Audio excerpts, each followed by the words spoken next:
প্রিয় দর্শক, শুরুতেই জানিয়ে দেব সংবাদ শিরোনাম, পরে থাকছে বিস্তারিত।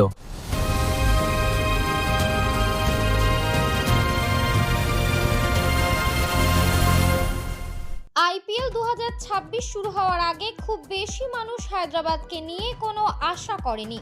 অনেকেই ভেবেছিল তারা হয়তো টুর্নামেন্টে তেমন কিছু করতে পারবে না, কিন্তু মাঠে নামার পর পুরো চিত্রটাই বদলে গেছে। শুরু থেকেই হায়দ্রাবাদ একেবারে অন্যরকম পারফরমেন্স দেখাতে শুরু করে। তারা শুধু খেলতে নামেনি, বরং প্রতিটা ম্যাচে জেতার মানসিকতা নিয়ে নেমেছে। দলের ক্যাপ্টেন্সি এখন অনেক বেশি পরিপক্ক এবং পরিকল্পনামূলক। প্রতিটা সিদ্ধান্ত খুব ঠান্ডা মাথায় নেওয়া হচ্ছে, যা দলের পারফরম্যান্সে বড় প্রভাব ফেলছে।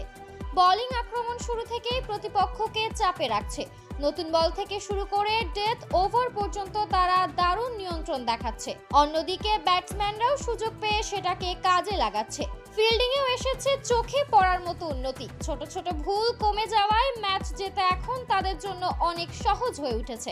ক্রিকেট বিশ্লেষকদের মতে এই দলটি এখন অনেক বেশি সংগঠিত এবং আত্মবিশ্বাসী। তারা কঠিন পরিস্থিতিতেও নিজেদের ধরে রাখতে পারছে।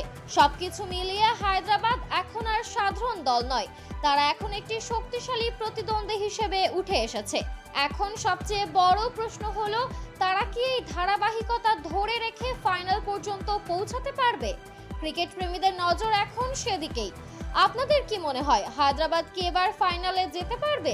আপনার মতামত কমেন্টে জানান। আর এমন আরও আপডেট পেতে সাবস্ক্রাইব করুন প্ল্যানেট নিউজ 24 কে।